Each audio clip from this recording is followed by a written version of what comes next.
Stress stress stress, చింత చింత చింత. ఎలా బ్రతకాలి అనేది చింత, రేపు నా భవిష్యత్తు ఏంటి అనేది చింత, ఏం తినాలి ఏం త్రాగాలి అనేది చింత.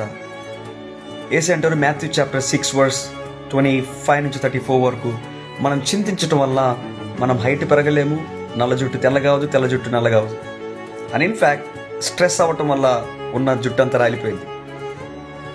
సో ఈ స్ట్రెస్కి ఉన్నటువంటి పవర్ ఏంటంటే, లోకంలో అనేక మందికి ఈ స్ట్రెస్ వల్లే బీపీలు, షుగర్లు, క్యాన్సర్లు, థైరాయిడ్లు వస్తున్నాయి.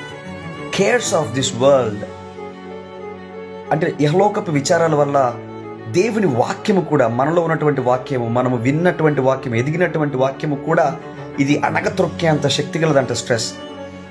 But we have a good news.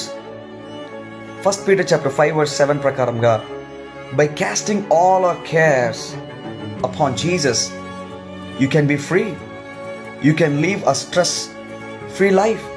మన బంధువులు మన గురించి చింతించరు, మన ఫ్రెండ్స్ మన గురించి ఎవ్వరు కూడా పట్టించుకోరు, మన కుటుంబస్తులు ఎవ్వరు మన గురించి చింతించరు. కానీ నీ గురించి, నా గురించి చింతించే యేసే ఉన్నారు. కాబట్టి I want encourage you all, ఉన్న చింత అంతా కూడా ఆయన మీద వేసేయండి, బిందాస్గా ఉండండి. God bless you.